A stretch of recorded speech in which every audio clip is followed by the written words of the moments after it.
Well, good evening, everyone, and thank you for being with us this evening. سلام میکنم به همه خواهر برادرها و دوستای عزیز. مرسی که امروز همراه ما شدید. So what we want to do first of all is to think about some important Bible principles. اون چیزی که اول در ابتدای جلسه امروز خیلی خوبه که بهش بپردازیم در مورد یک سری اصول و قواعدیه که در کتاب مقدس وجود داره. And we will then think about our topic concerning the nations in the context of those principles. بعد از اینکه با اون موارد ابتدایی آشنا شدیم، با اون اصول اولی آشنا شدیم، بعد برمیگردیم سر موضوع اصلی امروزمون که ببینیم ربط این کشورهایی که اسم بردیم با اون قوانین و اون اصول اولیه چیه. And when we think about the nations that are in our subject title in Bible prophecy, then we particularly want to, in due course, to come to Ezekiel and chapter 38.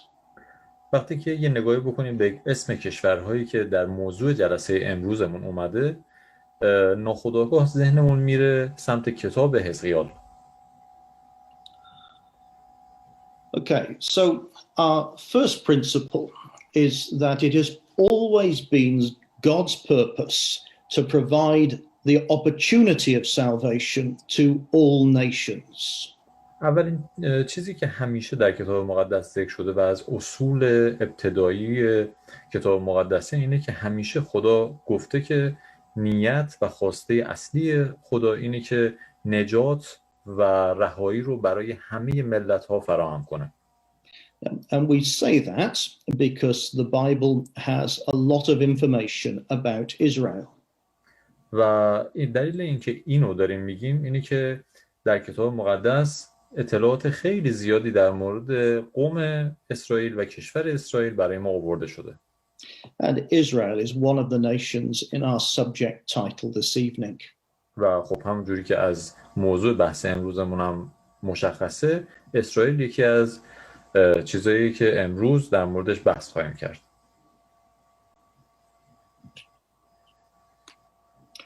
So when we think about the promises to Abraham in the book of Genesis, خب حالا اگه بریم یه نگاهی بکنیم به وعده‌هایی که خداوند داده به ابراهیم در کتاب پیدایش باب 12 آیه 3. and the apostle Paul comments upon those in the letter to the Galatians. و خب در زمانی بعد از اون در کتاب غلاطیان پولس رسول اومده در مورد این وعده دوباره توضیحاتی داده که این قضیه رو بیشتر برای ما آشکار کنه. And he says that when God gave Abraham the promises, he was preaching the gospel. پولس رسول در اون نامه به غلاطیان میگه که موقعی که خداوند داشته اون وعده ها رو به ابراهیم میداده در حقیقت داشته خبر خوش انجیل رو میداده. And that included the information that God would save people from all the nations of the earth on the principle of faith.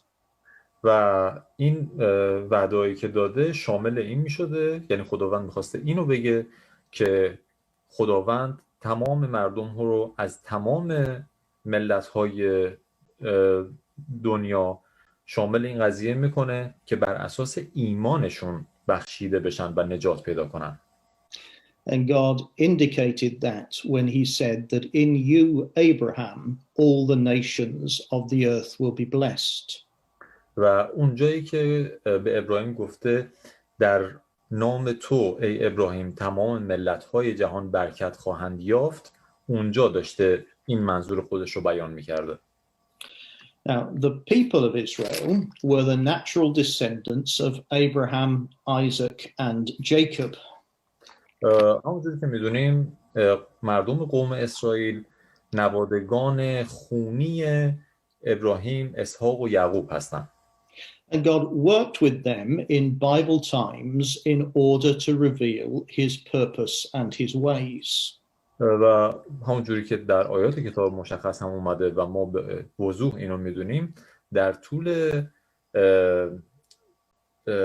اون زمان مربوط به کتاب مقدس در طول این داستان‌های کتاب مقدس خداوند همواره با قوم بنی اسرائیل تمام نیت‌های خودش رو برای تمام مردم زمین آشکار کرده. And in the book of Deuteronomy in chapter 4, God says that his work with Israel was designed to be a witness to other nations. خداوند در کتاب تثنیه باب 4 آیه 6 این قضیه رو تاکید کرده و گفته که اون کاری که داره با قوم بنی اسرائیل میکنه میخواد شاهدی باشه بر نیت‌هاش برای تمام مردم زمین. So even when God was working with the people of Israel, his work still was designed to give an opportunity for other people to come to understand about him. دقیقاً منظور اینه که موقعی که خداوند داشته با قوم بنی اسرائیل نقشه‌های خودش رو پیش می‌برده می‌خواسته این رو نمونه‌ای قرار بده برای تمام قوم‌های زمین، نه فقط قوم بنی اسرائیل. And when we look at the words of the prophets that predict the coming of Jesus Christ, و حالا اگه یه نگاهی بکنیم به اون پیشگویی‌هایی که انبیا کردن، این قضیه منتهی میشه به اومدن عیسی مسیح. then they make it clear that the work of Jesus Christ would extend to all nations. و این قضیه رو کاملا آشکارا بیان کردن که اون کاری که عیسی مسیح انجام میده فقط مختص بنی اسرائیل نیست، بلکه برکتش برای تمام ملت‌های جهان خواهد بود. So, for example, Isaiah says, all the ends of the earth will see the salvation of God. برای مثال، برای روشن شدن این قضیه در کتاب اشعیا باب 52 آیه 10 اشعیا نبی گفته که تا سر زمین این برکت رو دریافت خواهند کرد. So, the principle is that God provides an opportunity for all nations, but within his purpose, Israel has a special place. پس خیلی واضح مشخصه که مبنای تمام این نیت‌های خداوند برای انجام تمام این نقشه‌ها این بوده که برکت خودش رو شامل تمام ملت‌های زمین بکنه، اما برای پیشبرد نقشه‌های خودش بنی اسرائیل رو انتخاب کرده. Now, the next principle we want to remember is that the Bible teaches that knowledge brings responsibility. اصل بعدی که میخوایم در موردش صحبت کنیم اینه که کتاب مقدس بارها برای ما گفته که دونستن باعث ایجاد مسئولیت میشه. And just to take an example, we can look at Luke chapter 12.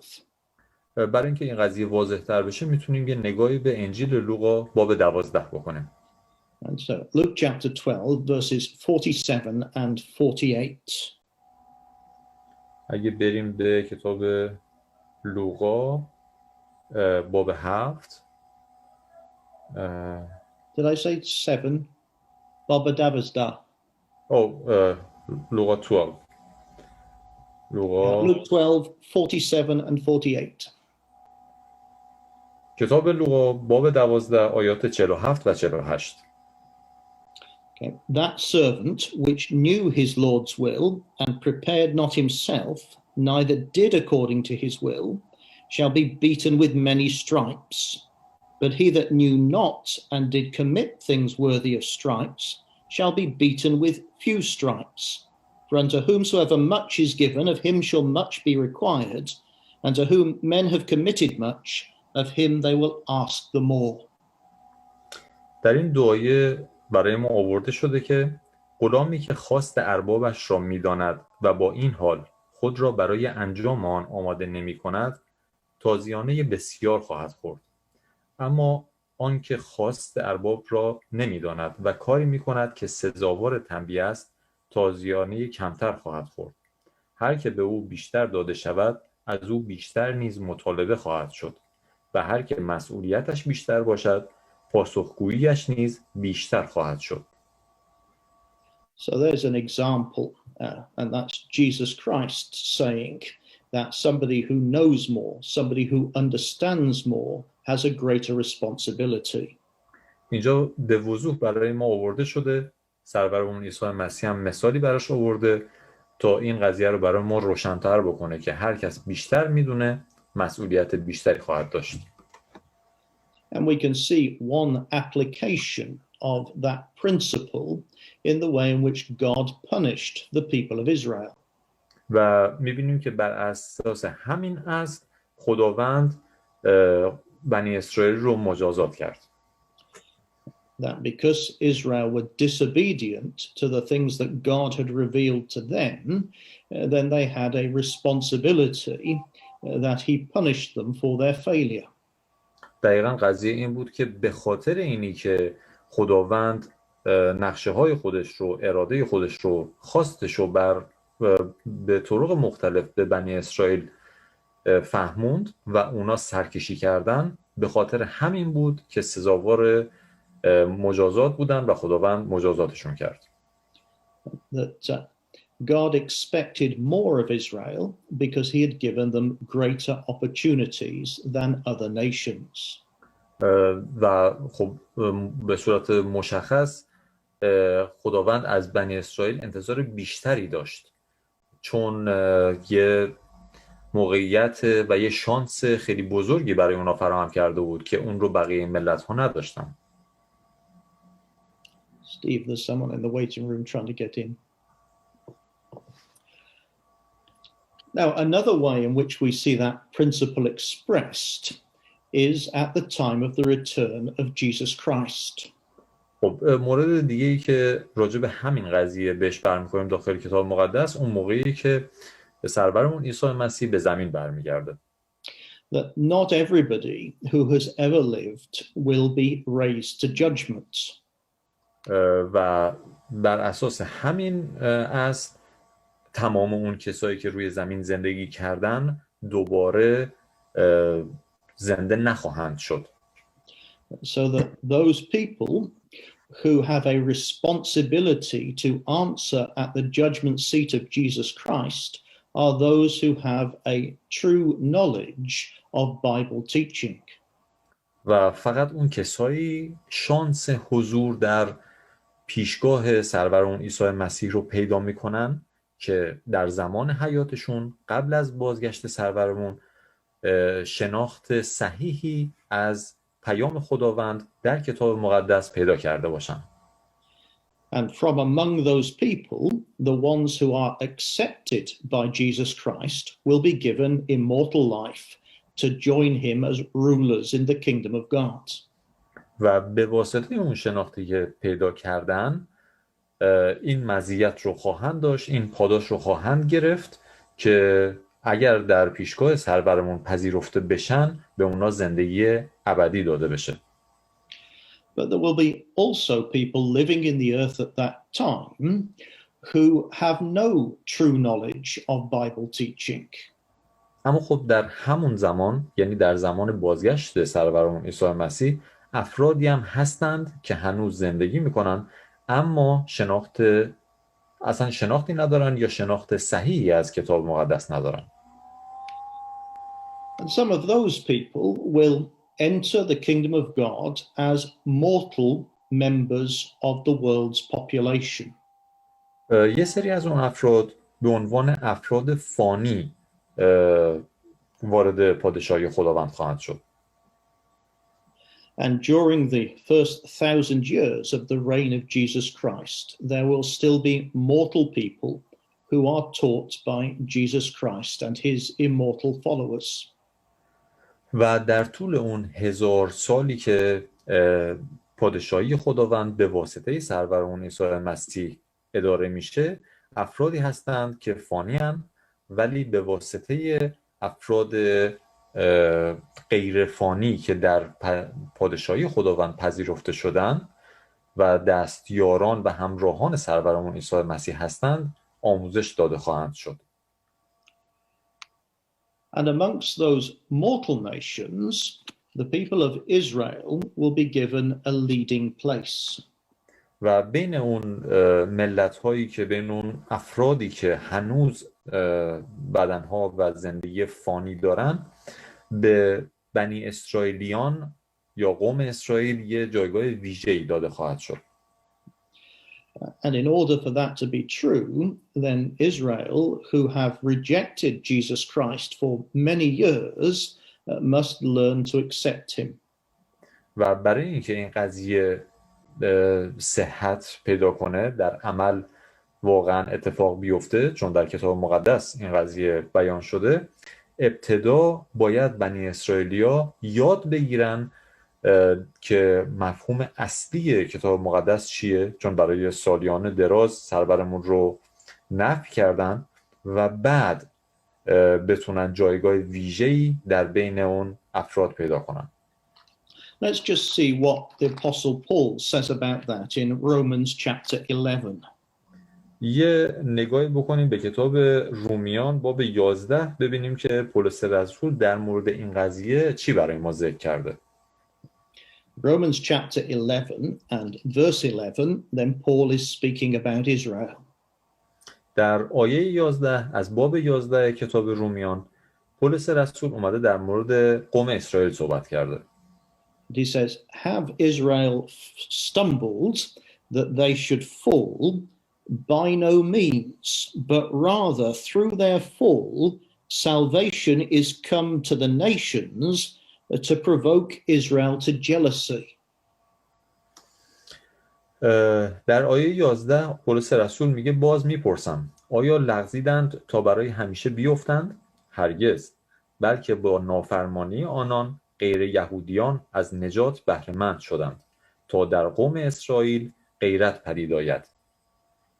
So the fall of the nation of Israel in refusing Jesus Christ gives an opportunity to people from other nations. پس می‌بینیم که اینجا لغزش اسرائیلیا در پذیرش سرورمون عیسی مسیح در حقیقت برای بقیه ملت‌های جهان برکت داشت، چون موقعیتی رو برای اونا فراهم کرد تا بتونن سرورمون عیسی مسیح رو بشناسن و از برکت وجود اون بهره مند بشن. Then in verse 12 he says, if the fall of Israel brings riches to the world, and those riches are the riches of the gospel. و در ادامه، یعنی در آیه 12 از باب 11 رومیان، پولس رسول ادامه میده اما اگر نافرمانی آنها باعث غنای جهان گشت و شکستشان باعث غنای یهودیان غیر یهودیان کامل شدن تعدادشان چه نتایج بس عظیمتری در پی خواهد داشت. And he goes on, if Israel's loss brings riches to the nations. و در ادامه همونجوری که من جلو براتون خوندم و میگه که اگر شکستشون باعث غنای غیر یهودیان میشه then how much more when they are received, when they are full. و چقدر این قضیه نتایج بهتری خواهد داشت موقعی که تعدادشون کامل بشه.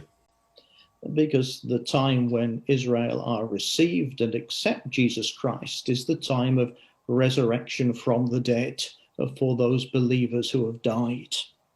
اینجا در انتهای این آیه منظور از کامل شدن تعدادشان اینه که موقعی که آماده بشن و فهم کاملی از کتاب مقدس پیدا کنن و بپذیرن و اونایی که پذیرفتن از مرگ برخیزن و زندگی جاودان پیدا کنن. Then in verse 25 Paul says, I don't want you to be ignorant, brethren, lest you should be wise in your own conceits, that hardness in part has happened to Israel until the fullness of the nations be come in. در ادامه یه خورده جلوتر بریم در آیه 25 از همون باب پولس رسول میگه ای برادران نمیخواهم از این راز غافل باشید مبادا خود را دانا بپندارید که سخت دلی بر بخشی از اسرائیل حکم فرما شده است تا وقتی که شمار کامل غیر یهودیان داخل گردند. So Israel to not accept Jesus Christ for a period of time until God's harvest from among the other nations have responded to the gospel. پس میبینیم که خداوند چجوری اراده خودش رو برای برکت دادن تمام ملت‌های جهان داره اجرا میکنه. باعث میشه که بنی اسرائیلیان سخت دل بشن و سرورمون عیسی مسیح رو نپذیرن تا این موقعیت برای بقیه فراهم بشه. But eventually then Israel also will accept Jesus Christ. اما خب همون جوری که کتاب مقدس هم برای ما ذکر کرده، در نهایت امر بنی اسرائیلیا سرورمون رو خواهند پذیرفت. Which is what Paul says in verse 26. So all Israel shall be saved. As it is written, there shall come out of Zion the deliverer, and he shall turn away ungodliness from Jacob. و پولس در آیه بعدی در آیه 26 ادامه میده، میگه و این چنین تمامی اسرائیل نجات خواهد یافت، چنان که نوشته شده است رهاننده از صهیون خواهد آمد و بیدینی را از یعقوب برخواهد انداخت. So there's this period of time which the New Testament describes when Israel would reject Jesus Christ. پس یک بار دیگه تاکید میکنم، یک برهه زمانی وجود خواهد داشت که همین الان هم در اون هستیم که قوم بنی اسرائیل حقانیت سرورمون عیسی مسیح رو نفی میکنن. And Jesus Christ spoke about that in the famous prophecy that he gave on the Mount of Olives. و سرورمون عیسی مسیح در مورد این قضیه در نبوتی که بر کوه زیتون کرده در مورد این قضیه برامون توضیح داده. Okay, so in Matthew 24, which is one account of the prophecy that Jesus Christ gave, he said that there will be an opportunity for the gospel to go out to all nations. در انجیل متی باب 24 یکی از جایی که پیشگویی سرورمون آورده شده و در مورد این صحبت میکنه که این برکت قراره به تمام ملت‌ها گسترش پیدا کنه. And he said that when the gospel had gone to all nations, the end would come. و سرورمون گفته که موقعی که خبر خوش انجیل به تمام ملت‌ها برسه، اون موقع زمان پایانیه. But he also spoke about the destruction of Jerusalem and the Jewish state. ولی خب در همون ادامه پیشگوییاش، در ادامه صحبتش در مورد از بین رفتن اورشلیم و حاکمیت بنی اسرائیلیان در اون شهر هم صحبت میکنه. A punishment that came about because they had refused the opportunity presented by the presence of Jesus Christ. و این قضیه رو مجازاتی بیان میکنه برای این که اونا حضور سرورمون رو نمیپذیرن. And in Luke chapter 21, in the third gospel's account of this prophecy, و در لوقا 21 یه مورد دیگه در مورد یه جای دیگه است که در مورد این پیشگویی صحبت شده. then in verse 24, Jesus Christ said that Jerusalem and Israel would be trodden down by foreign nations for an extended period of time. اونجایی که در آیه 24 از لوقا 21 سرورمون میگه که اسرائیل و حاکمیت اسرائیلیان بر قوم اسرائیل به واسطه این سرکشی برای یه مدت زمان طولانی از دستشون خارج میشه و بیگانگان بر اونا حکمرانی خواهند کرد. So from the times of Jesus Christ, there has been a period of opportunity for people from all nations to respond to the gospel. پس این میبینیم که از موقعی که سرورمون روی زمین بود تا یه مدت زمان خیلی طولانی یه موقعیتی برای تمام افراد، تمام ساکنین زمین فراهم شد که به این خبر خوش، به این اراده خداوند پاسخ بدن. And that has corresponded with a period when most of Israel have rejected Jesus Christ and their land and their capital city were controlled by other nations.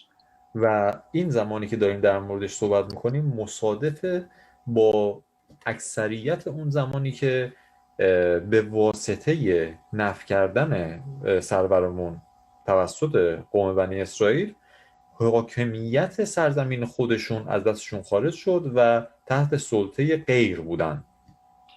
And both of those periods of time, affecting both Jews and other nations, come to an end in the same period. و این داستانهایی که اتفاق میفته در نهایت امر یهودیا و غیر یهودیا رو منتهی میکنه به یک موقعیت مشابه. They come to an end with a change to the organization of the world through the return of Jesus Christ and the establishment of the kingdom of God. و اون موقعیتی که در نهایت امر همه به صورت مشابه در اون قرار خواهند گرفت در حقیقت حکمرانی و سازوکار جدیدیه در سرتاسر دنیا که به واسطه بازگشت سرورمون عیسی مسیح ایجاد خواهد شد.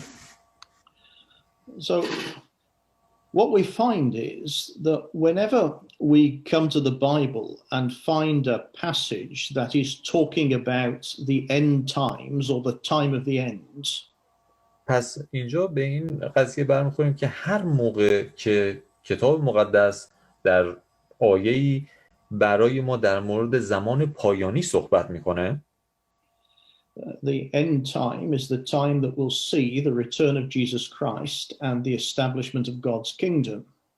در حقیقت زمان پایانی منظور زمان بازگشت سرورمون و تأسیس پادشاهی خداوند و حکمرانی بر تمام دنیاست.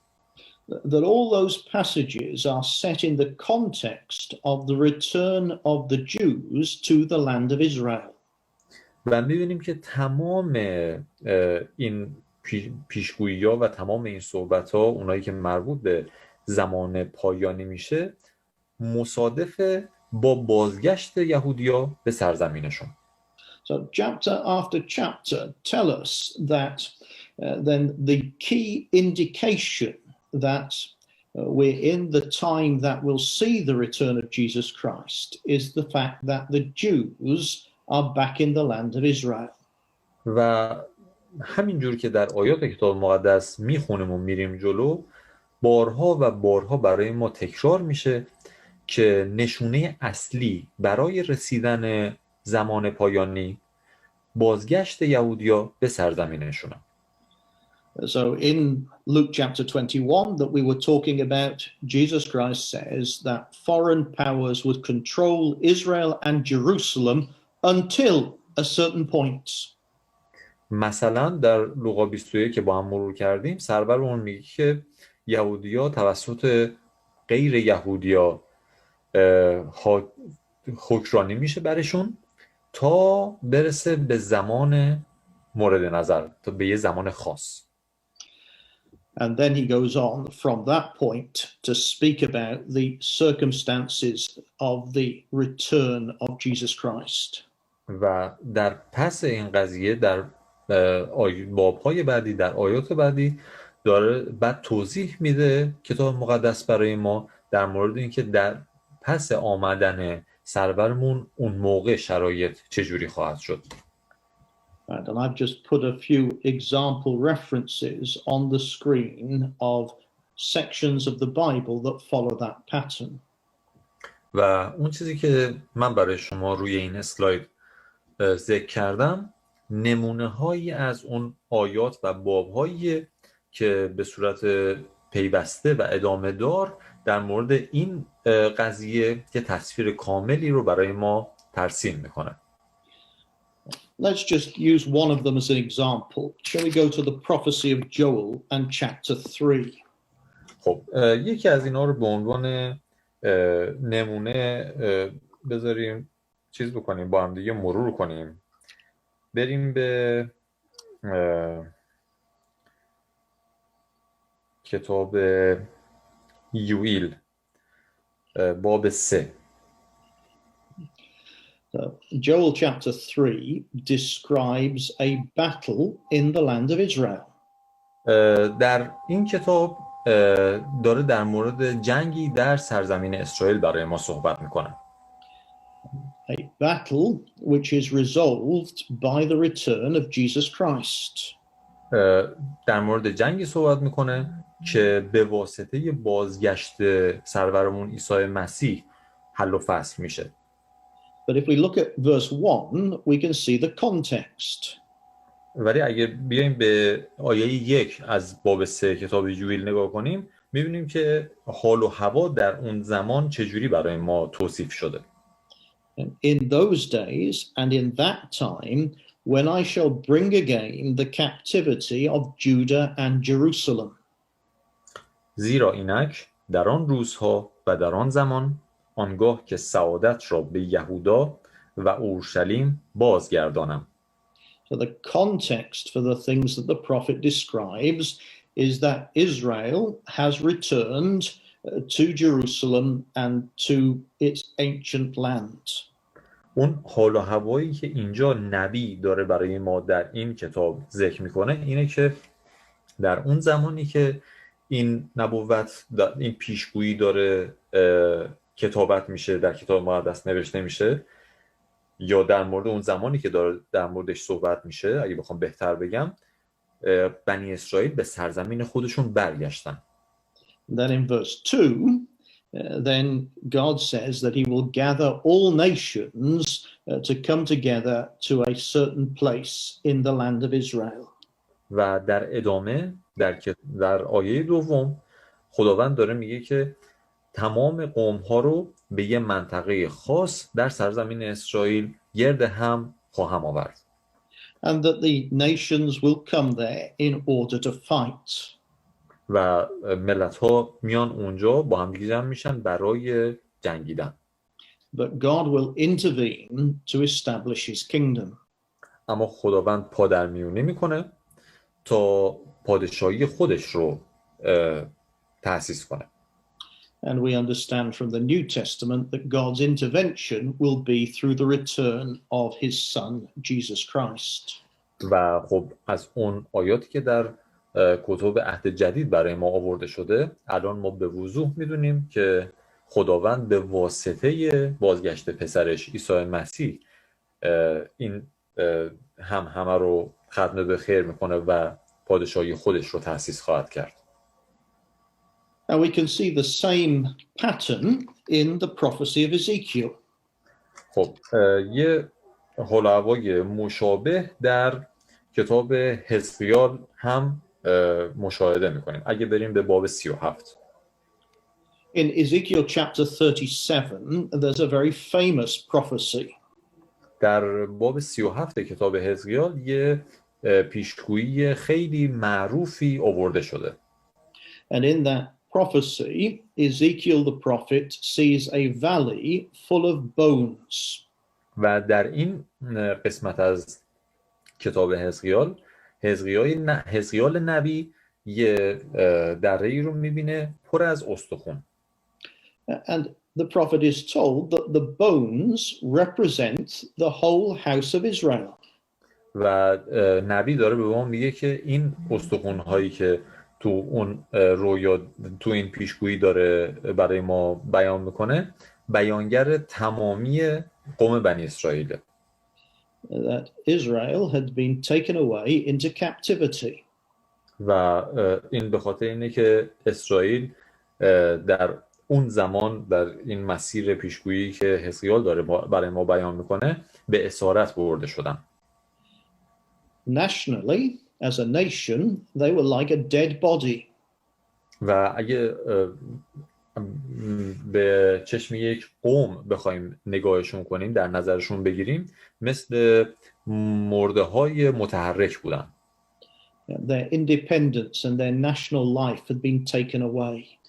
و استقلالشون و اون قومیتشون از بین رفته بود. Leaving them dried up like old bones. و مثل مرده ها رها شده بودند. همه چیزشون رو از دست داده بودند. But God tells Ezekiel the prophet that those bones would come back together again to form bodies. اما حزقیال داره اینجا برای ما بیان میکنه که اون استخوان‌ها به حالت انسان کامل دوباره برخواهند گشت. And in stages of a process of resurrection, they would live again. و در طی مراحل رستاخیز دوباره این استخوان‌ها زنده خواهند شد. And he's talking about not the resurrection of bodies that will happen when Jesus Christ returns.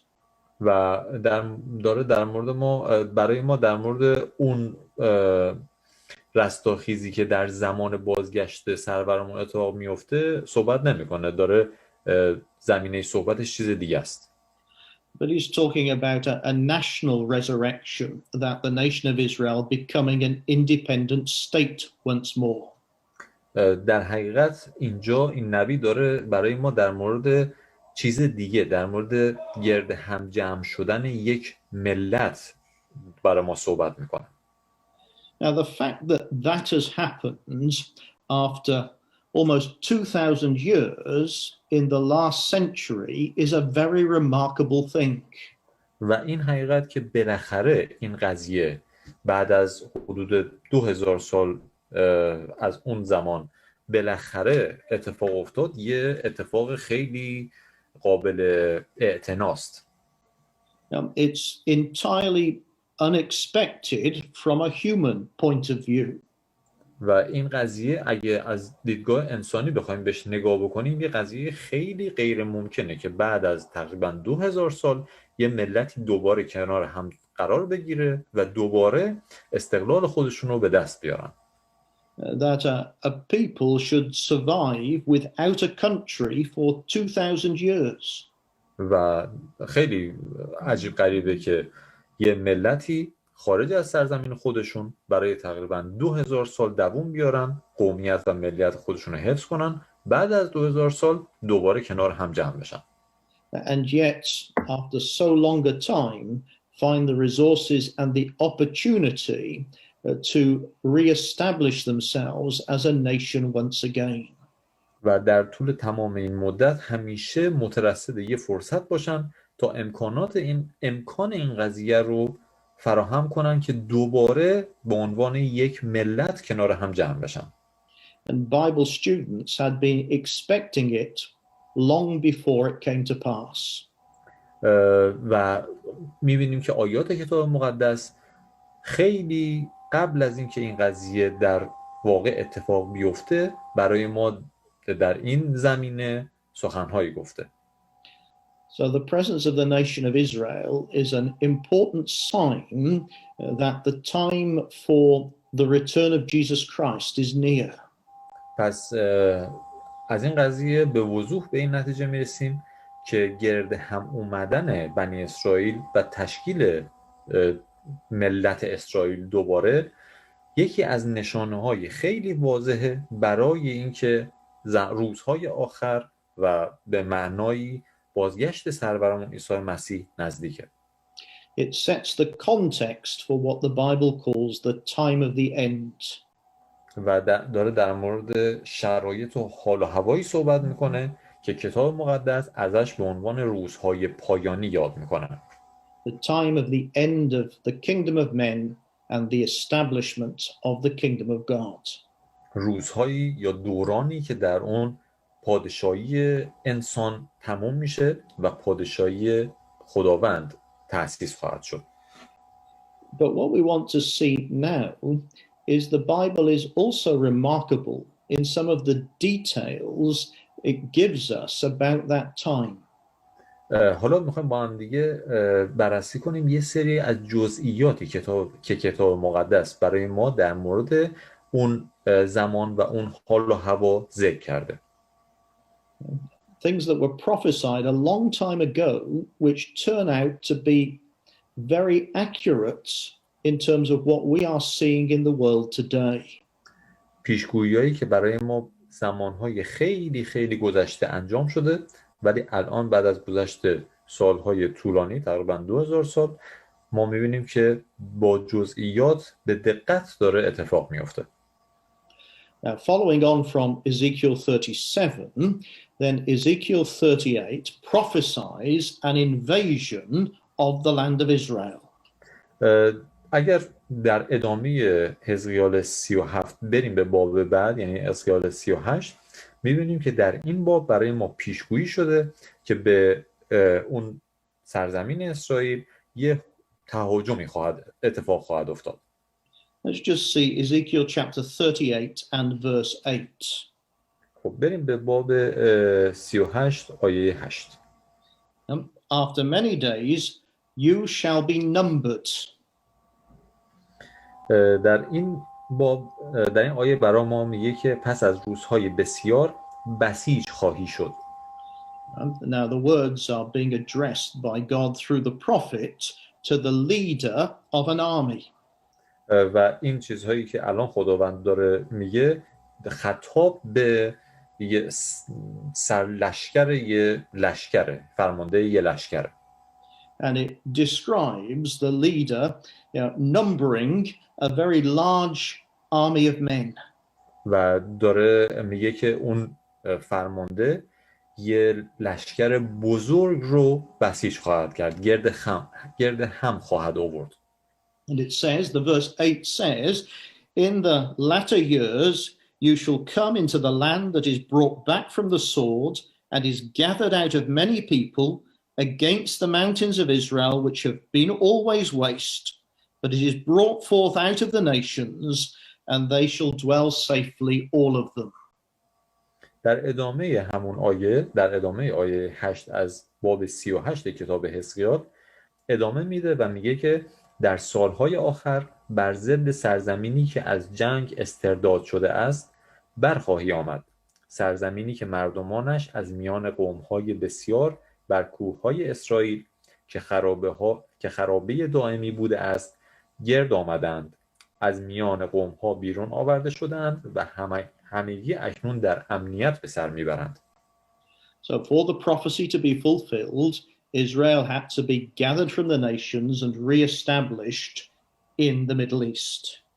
پس اگه این پیشگویی بخواد به صورت کامل درست در بیاد، باید اسرائیلیا از بین قوم‌هایی که داخلشون زندگی کردن خارج بشن، همه کنار هم جمع بشن و در جایی در خاورمیانه یه دولت رو تشکیل بدن.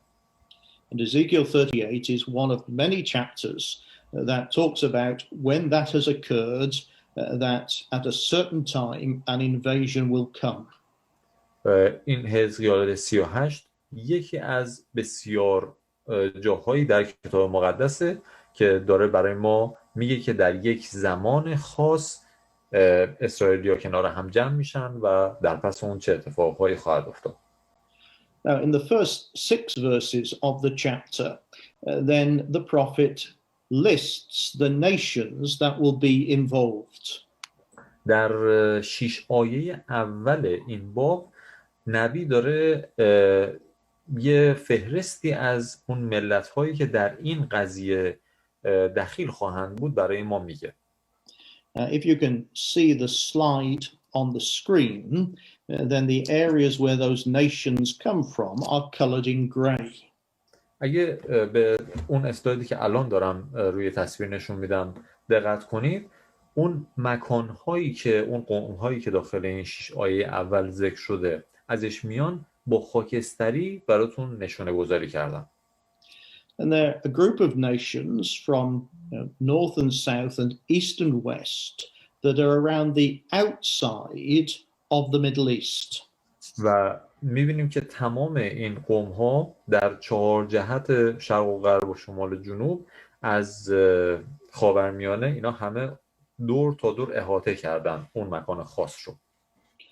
So this chapter talks about countries that Israel did not regularly interact with in Bible times.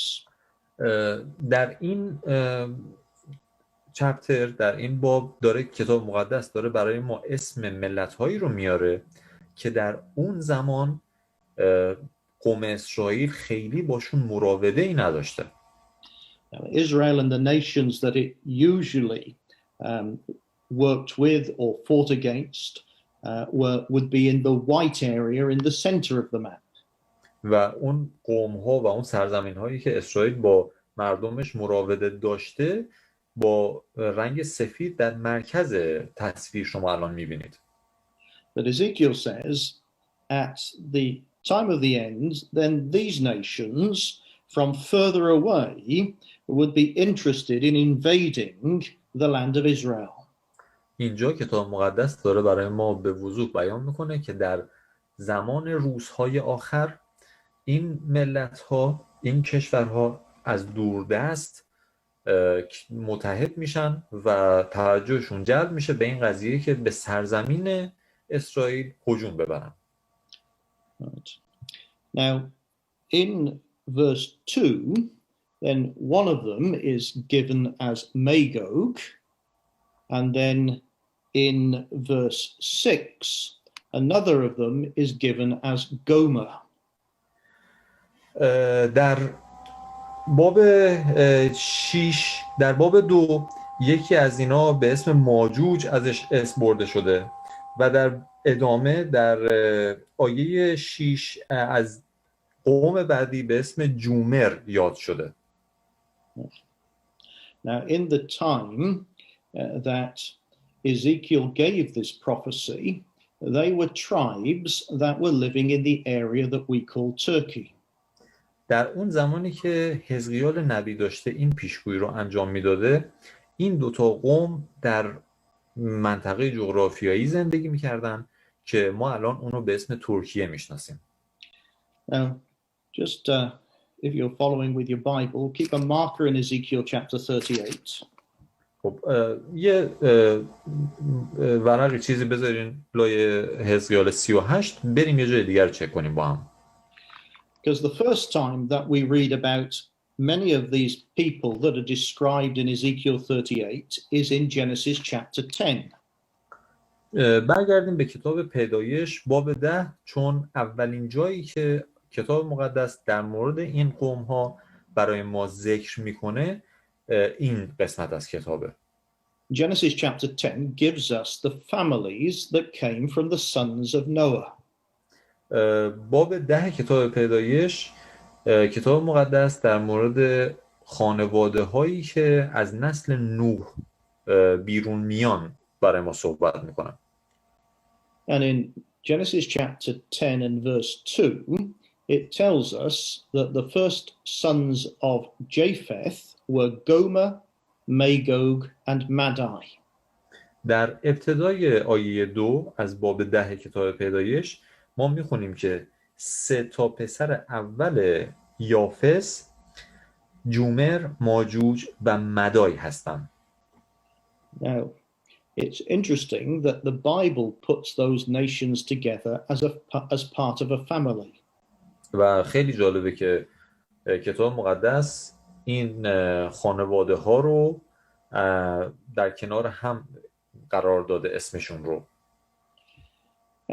And that's interesting because historians tell us that those three nations all used languages that came from the same family of languages.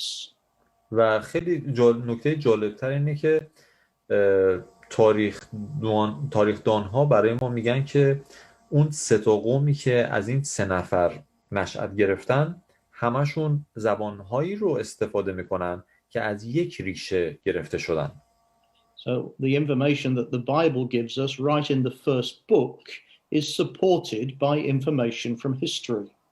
و میبینیم که چطور اون اطلاعاتی که کتاب مقدس در اولین کتاب یعنی کتاب پیدایش در اختیار ما میذاره بعدها یعنی در زمانی که الان ما داریم زندگی میکنیم توسط تاریخدان ها تایید میشه. And these ancient nations all had languages from the Eastern Iranian language group. و تمام این 3 تا قوم ریشه زبانیشون از مناطق شرقی سرزمین پارس بوده. So Madai was the person from whom the nation of the Medes came, which lived in northern Iran in Bible times. و خب مدای که بعداً تبدیل میشه به قوم مدای در زمان حزقیال، در زمان کتاب مقدس در شمال ایران زندگی میکردن، اما ریشه زبانیشون مشابه بوده با مادها.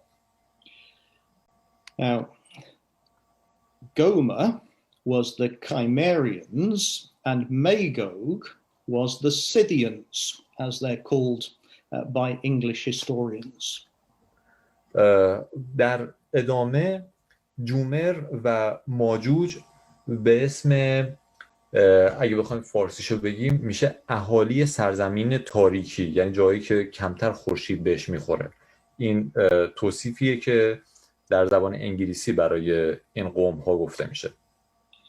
And they were peoples, nomadic horseman peoples, who came from the forest steppe, indicated in purple on the screen. و همونجوری که میبینیم این قوم ها از قسمت بنفشی که روی نقشه الان براتون نشون میدم اومدن، یعنی از اونجا اصالتا هستن. And they entered both Europe and the Middle East by coming around the Black Sea. و در ادامه در زمانهای بعد مهاجرت کردن به اروپا و خاورمیانه سمت ترکیه و دور تا دور دریای سیاه شروع به زندگی کردن. So that in the time of Ezekiel, along with many of the other nations mentioned in Ezekiel 38, they were in the area that today we call Turkey. پس می‌بینیم که اون قوم‌ها که به همراه قوم‌های دیگه در کتاب حزقیال ازشون اسم برده شده در مکانی زندگی می‌کردن که ما الان اون مکان جغرافیایی رو به اسم ترکیه می‌شناسیم. And in the time of Ezekiel, using their horses, they carried out raids right across the Middle East. و در زمان حزقیال اونا شروع می‌کردن لشکرکشی و غارت در اون منطقه‌های جغرافیایی و اون هولوش خاورمیانه. And then the Persian Empire arose, and the Persian Empire pushed many of those tribes out of Turkey, and what remained of them were to be found in Eastern Europe.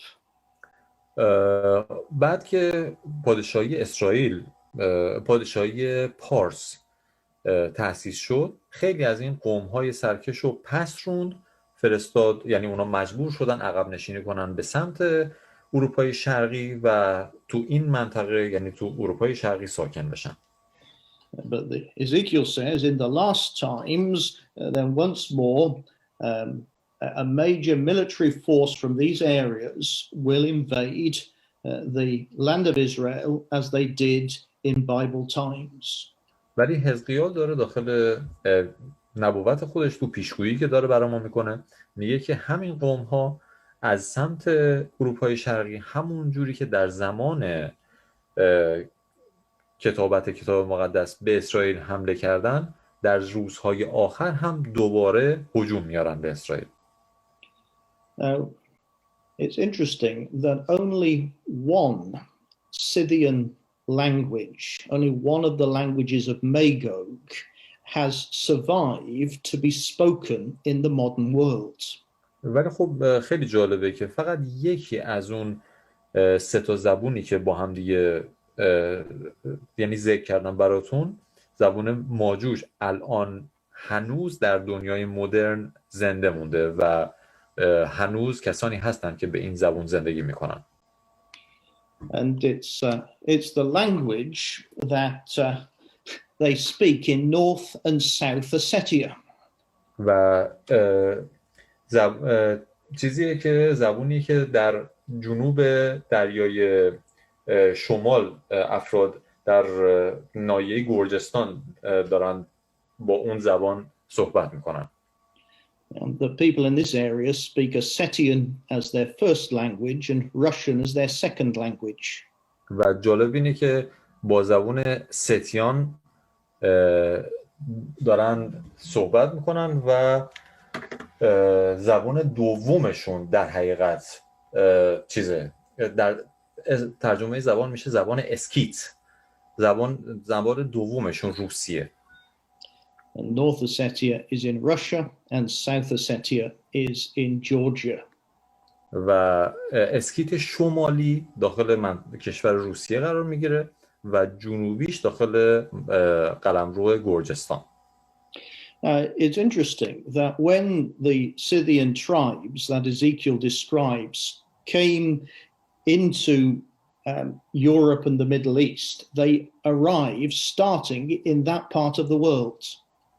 و جالبه موقعی که این قومی که الان ما به اسم اسکیت میشناسیم شروع به مهاجرت کردن از منطقه اولیه خودشون که اگه یادتون باشه با بنفش مشخص شده بود، این مسیر رو طی کردن که الان روی اسلاید الان داریم با هم دیگه میبینیم.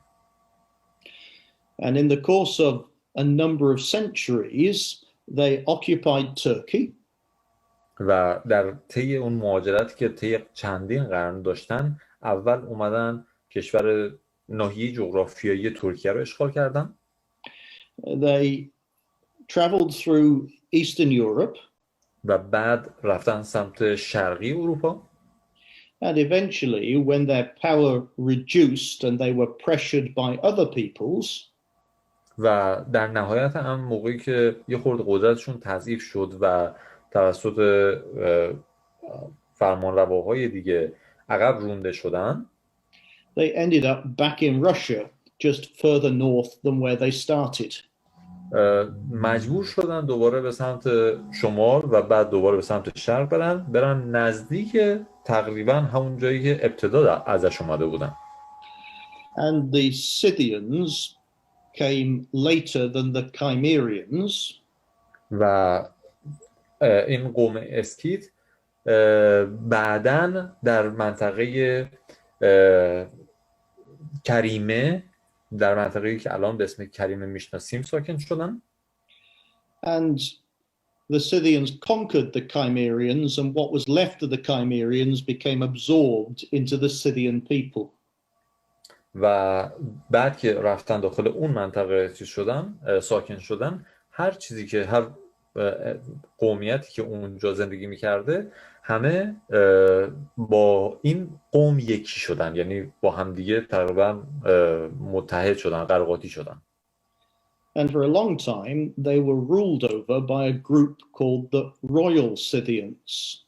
و برای یه مدت طولانی توسط خاندان سلطنتی خودشون بهشون حکم فرمایی شد. And the Royal Scythians were based in Crimea. و خب همونجوری که گفتیم در مرکز این قلمرو اون خاندان سلطنتیشون در کریمه مستقر شدن. Isn't it interesting that Ezekiel is telling us to expect an invasion from these areas that were peopled by these nations in Bible times around the time of the return of Christ.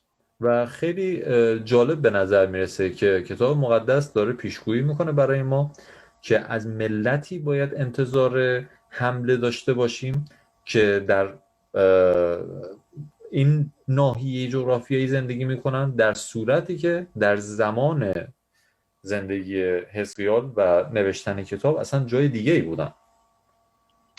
Because it's almost as if Russia under President Putin is following the same path that the Scythians took in Bible times. و جالبتر از اون اینه که الان رئیس جمهور روسیه داره دقیقاً همون راهی رو پیش میبره که این قومی که در موردش صحبت میکنیم در اون زمان گذشته همون خط مشی رو داشته پیروی میکرده. That in 2008 Russia invaded South Ossetia, the area where the Scythians came from. و اگه یادتون باشه در سال 2008 روسیه اومد لشکرکشی کرد به شمال این منطقه که داریم در موردش صحبت میکنیم و اگه یادتون باشه چشم داشت به منطقه کریمه. Now, South Ossetia is the little sort of red area in the middle of Georgia on the map. و ستیای مرکزی دقیقاً جای با قرمز مشخص شده در نزدیک به مرکز گرجستان. And then to the left of that, there's another area that Russia occupied about the same time called Abkhazia. و یه خورده اگه به غربش نگاه کنیم دوباره یه منطقه قرمز رنگ برای ما مشخص شده که ابخازیا اسمشه و دوباره در همون برهه زمانی مشخص روسیه به اون هم حمله کرد. And Ezekiel 38 verse 2 mentions Meshech as one of the nations involved in the army. اگر یه نگاهی بکنیم به آیه 2 از باب 38 کتاب حزقیال نبی داره از قومی به اسم ماشک برای ما به عنوان یکی از قوم‌هایی که در تهاجم دست خواهد داشت صحبت میکنه. Meshech is historically associated with Abkhazia. و ماشک از لحاظ تاریخی اسمش عجین شده با ابخازیه، همین منطقه‌ای که روسیه بهش حمله کرد. And in 2014, Russia invaded Crimea. و در ادامه سال 2014 روسیه به کریمه حمله کرد. The area that is associated with the ruling group of Scythians. و همونجوری که میدونیم این منطقه جغرافیایی با فرمانروایی قوم اسکیت همیشه همراه بوده در تاریخ. So it's as if systematically Russia is taking over the territory of the very peoples that Ezekiel describes. پس اگر از لحاظ فنی بخوایم قضیه رو بررسی کنیم، روسیه داره کنترل جاهایی رو در دست میگیره که حزقیال از اون قوم‌های ساکن اون مناطق به عنوان کسایی که حمله خواهند کرد اسم برده. Now, Ezekiel 38 and verse 2 tells Ezekiel to set his face against a man called Magog, who is the leader of the army. و در این آیه، در آیه 2 از باب 38 حزقیال داره میگه که باید در مقابل فردی به اسم جوج ایستادگی کنی. And it says he comes from the land of Magog and he is the chief prince of Meshech and Tubal. از این شخص داره به عنوان کسی که از سرزمین ماجوج میاد و حاکم اعظم ماشک و توباله توصیف میشه، ازش اسم برده میشه. Now, the word chief in that verse is the Hebrew word rosh. اون کلمه‌ای که در ترجمه‌های ما به اسم اعظم یا کبیر ازش اسم برده شده، یعنی ترجمه شده، در حقیقت در متن اصلی عبری در متن اصلی کتاب به کلمه راش بوده. And rosh in Hebrew means either head or chief. و این کلمه یعنی کلمه راش در زبان عبری به معنای بزرگ یا سر معنی میده. But in the Hebrew of this verse, the way it is written makes it look like a name.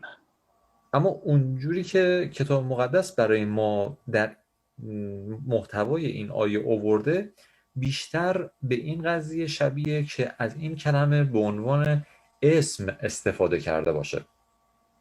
So that some translations read the prince of Rosh, Meshech and Tubal.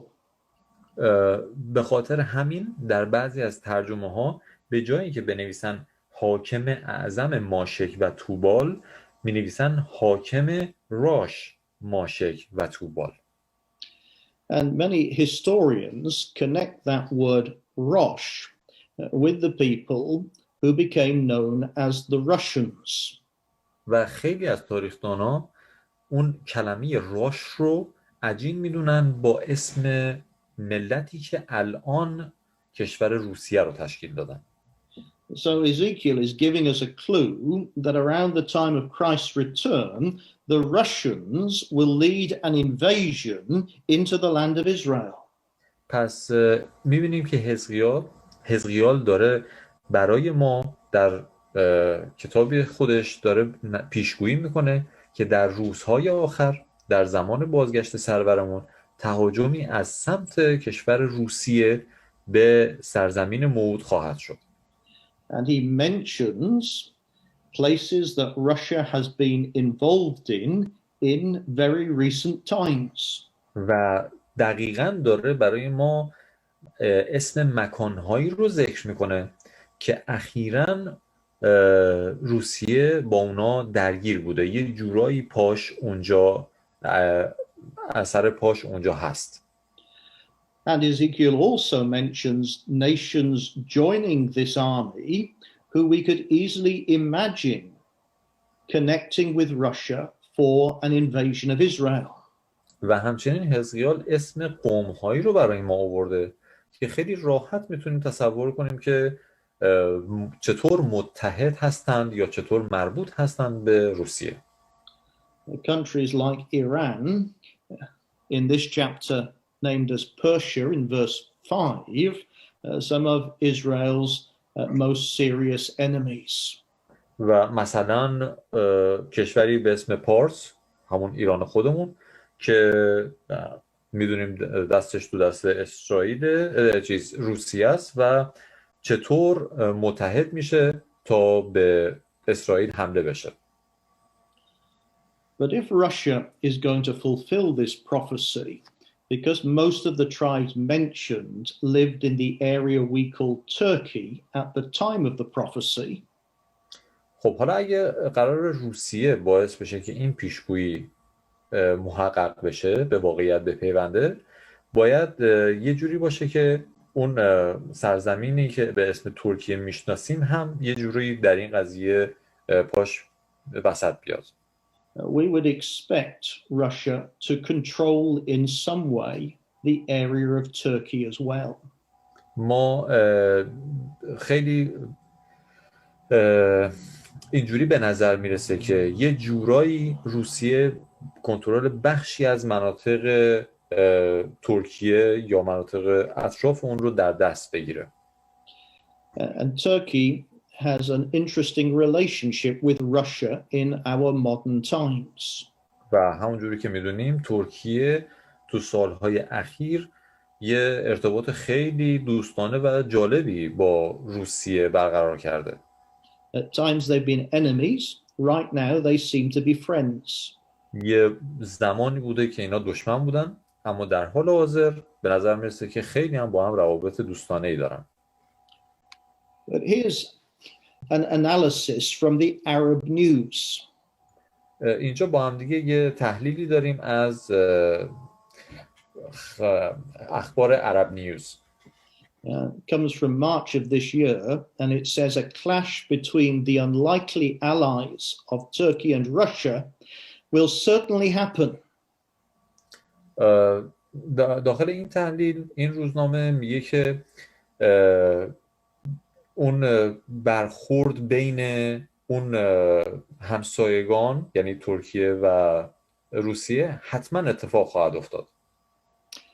So that despite the fact they seem to be supporting one another at the moment, their national interests means that they will certainly clash at some point. و برخلاف اون چیزی که الان به نظر میرسه خیلی با هم دیگه رابطه خوبی دارن، اما یه زمانی فرا خواهد رسید بر اساس این تحلیل که منافع ملیشون با هم دیگه متقابل میشه و با هم دیگه به جنگ خواهند پرداخت. Which certainly again agrees with the picture that Ezekiel is giving us. و میبینیم که به قطع یقین خیلی مشابه و تاکید میکنه بر اون تصویری که حزقیال برای ما ترسیم کرده در این پیشگویی. So the Bible not only talks about the return of the Jews as the key sign that the return of Jesus Christ is near. پس میبینیم که کتاب مقدس نه تنها از بازگشت بنی اسرائیل به سرزمینشون به عنوان یکی از نشونه‌های روزهای آخر یاد میکنه، But it also gives really interesting detail that has only become relevant in very recent times about an area of the world that will be involved in conflict at the time of Christ's return. و میبینیم که در پس اون داره برای ما در مورد اون تداخل‌ها و تقابل‌هایی که بین ملت‌ها اتفاق خواهد افتاد و اون جنگ‌هایی که به پا خواهد شد در زمان بازگشت سرورمون صحبت می‌کنه. So the Bible talks about the time in which we're living in a really remarkable and accurate way. پس می‌بینیم که کتاب مقدس داره جزئیات خیلی قابل ملاحظه‌ای رو در مورد چیزهایی که در زمانی که الان ما داریم زندگی میکنیم برای ما بیان میکنه. I just want to finish by taking a couple of verses from Zechariah chapter 14. خب حالا به خاطر اینکه بحثمون رو تموم کنیم بریم به کتاب زکریا باب 14. Zechariah chapter 14 talks about the return of Jesus Christ to Jerusalem. در این باب در مورد بازگشت سرورمون به شهر اورشلیم داره برامون میگه. At a time when Jerusalem has been gripped by warfare and conflict. زمانی که اورشلیم به دلیل اون تداخل‌های جنگی به دلیل جنگی که به پا میشه تصرف شده. And Zechariah chapter 14 verse 4 says, and his feet, that's the feet of God's Son, shall stand in that day upon the Mount of Olives. در آیه 4 از باب 14 کتاب زکریا با هم میخونیم که در آن روز پاهای او بر کوه زیتون که مقابل اورشلیم به جانب شرق است خواهد ایستاد. That Jesus Christ will come to establish the kingdom of God in Jerusalem. و سرورمون عیسی مسیح برمیگرده تا پادشاهی خداوند رو در اورشلیم تأسیس کنه. And that because of the suffering that the people of Israel have experienced in that conflict, they will be finally ready to accept Jesus Christ. و به دلیل زجرهایی که اسرائیلیا در این جنگ‌هایی که ازش پیشگویی شده تحمل خواهند کرد، در نهایت امر آماده میشن تا قلب‌های خودشون رو برای پذیرش سرورمون عیسی مسیح درهاش رو باز کنند. And at the end of verse 5, the prophecy says, and the Lord my God shall come, and all the saints with thee. و در ادامه در انتهای آیه 6 میگه که در آن روز نه آفتاب خواهد بود نه سرما و نه ژاله. Zechariah does not mean that God will come himself. ولی زکریا منظورش این نیست که خداوند خودش ظهور خواهد کرد. But that God will intervene by sending his appointed king, Jesus Christ. بلکه خداوند مثل همیشه به واسطه پسرش عیسی مسیح اون اراده خودش رو در زمین اجرا خواهد کرد. And that the saints, that is the believers, will come with him. و ایمانداران همراه سرورمون عیسی مسیح خواهند آمد. Now that's important because that means that when Jesus Christ comes to Jerusalem, the judgment and the resurrection will already have taken place. پس این خیلی مهمه از این بابت که موقعی که سرورمون به شهر اورشلیم وارد میشه، پیش از اون تمام قضاوت انسان‌های پیش از اون زمان به طور کامل انجام شده. So that although the Bible describes many events taking place in the Middle East, پس هرچند که کتاب مقدس برای ما خیلی از اتفاقاتی که در خاورمیانه میفته رو برای ما تشریح کرده و ازشون برای ما پیشگویی کرده، then the believers will not necessarily see them because Jesus Christ will return to judge the believers, perhaps at an earlier stage. ولی خیلی از ایمانداران ممکنه تمام اون اتفاقهایی که ازش پیشگویی شده رو نبینن، چون ممکنه که یعنی بر اساس کتاب مقدس سرورمون در زمانی قبل از این قضایا به زمین برمیگرده و قضاوتش رو انجام میده و بعد از اون به شهر اورشلیم وارد میشه. Which means that Jesus Christ could come at any time. یعنی این معنیش اینه که سرورمون عیسی مسیح ممکنه در هر زمانی برگرده. And that we really need to quickly take advantage of our opportunity to learn the truth about God's salvation. پس به همین خاطر بر ما واجبه که خیلی سریع از این فرصتی که برای نجات برای ما فراهم شده استفاده کنیم. Because these Bible prophecies indicate that the return of Jesus Christ is very near. به خاطر اینکه بر اساس این پیشگویی هایی که امروز با هم دیگه مرور کردیم، بازگشت سرورمون عیسی مسیح میتونه خیلی